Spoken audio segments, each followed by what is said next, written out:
So you're about to start a family, or you've already started one. Having a child is a beautiful, transcendent experience. But you're also going to find yourself asking, how much is this going to cost me?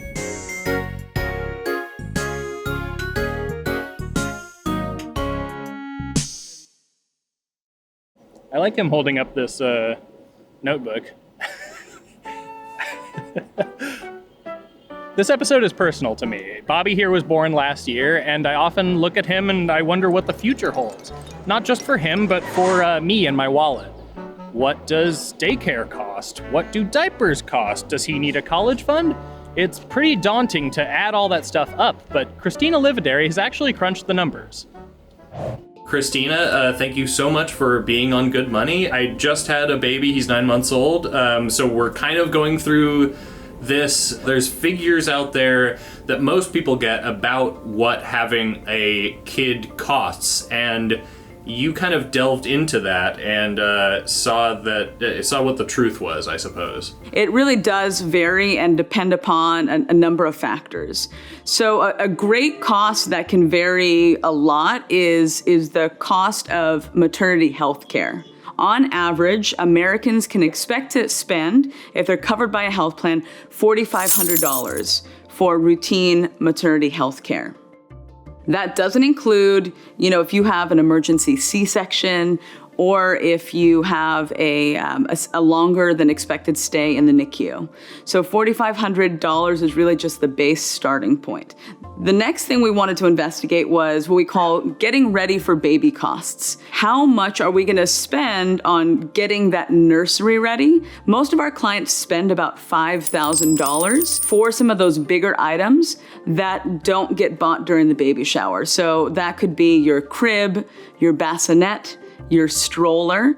It's worth mentioning, the baby care products market is projected to be worth over $100 billion worldwide by 2025. You could do parental or birthing classes. So that's like $650. That's like on average for one of those classes. But there's also doulas and lactation consultants. On average was about $2,500 for either that lactation consultant and or doula. So then the final part, the most you'll spend on your child is childcare. The cost of childcare is enormous. Very early on, if you decide and you have the means to do a night nurse, that night nurse in LA can range anywhere from $30 to $40 an hour. And then you also have just basic childcare. So whether it's infant daycare, a nanny, and especially popular here in Los Angeles is having an au pair. And so an au pair will cost you $20,000 a year.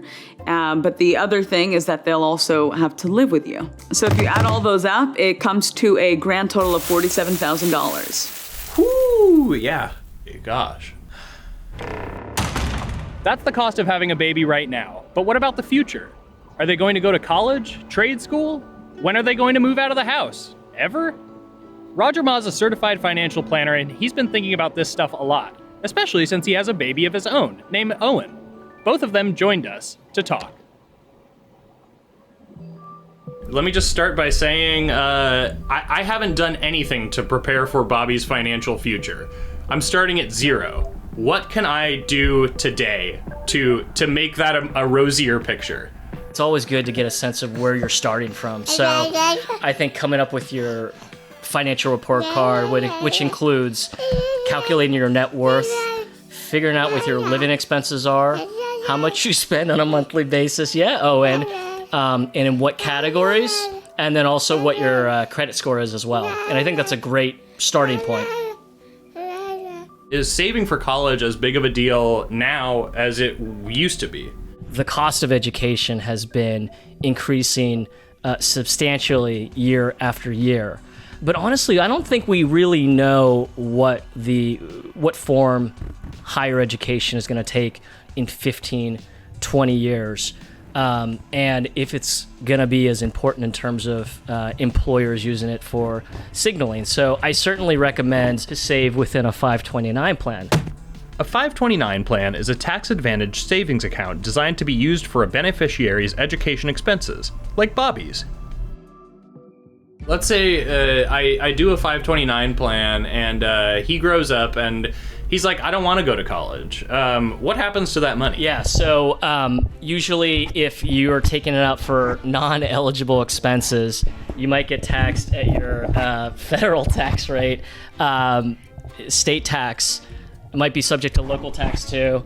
And then you might pay a penalty as well. That said, I think it's also important to save within, say, a Roth IRA or a taxable brokerage account. Money in those accounts is a little more flexible than money in a 529 plan. Our education expenses, what does that include? So I believe it includes room, board, tuition, certain electronic expenses like computer, and some other technology. There's some flexibility to change the beneficiary in the account. So certainly you might intend to use it for Bobby's educational expenses, but let's say he goes to college, you still have money left, and you want to take a class for yourself, and it's at an eligible institution. You could change the beneficiary to yourself. I think the other two things that would be helpful to get into place are a term life insurance policy outside of your employer coverage, and then making sure that you have an estate plan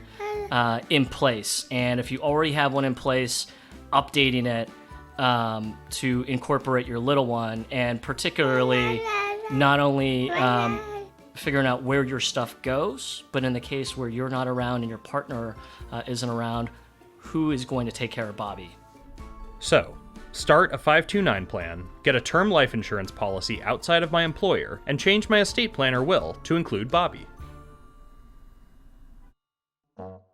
Alright, so I'm starting to feel better now that I know the cost. It's probably going to be in the tens of thousands of dollars. This is information that I wish I'd had a while ago, and that I hope that he has someday as well. Unfortunately, he's probably not going to learn this in our traditional school system. The best example is going to be learning from you. How does one teach kids to have a good relationship with money? Even if you don't feel like you have a great relationship with money, you have a good understanding of your own money situation, sharing your money ideas and any experiences with money. Money is in every facet of our life. Going to the grocery store, driving our cars, living in our houses. So being open and honest with our children when you're making a grocery list and going and looking at the ads to see what's on sale this week. When you're talking about doing chores in the house, if you're going to give an allowance and why we would be doing that for our children, like why we're giving you the allowance.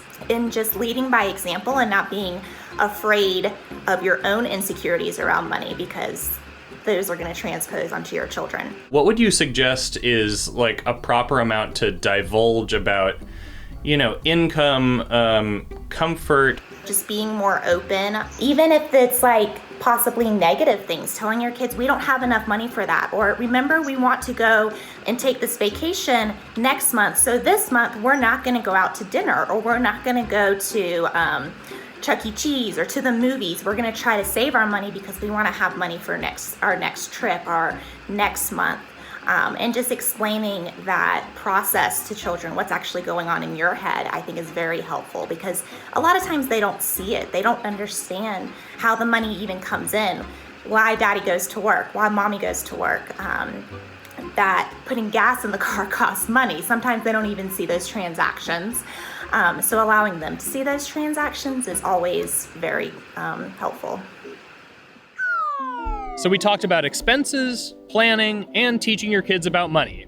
Now, I hope that the school system starts to make financial education a little bit more commonplace, but until then, we're going to have to just do it ourselves.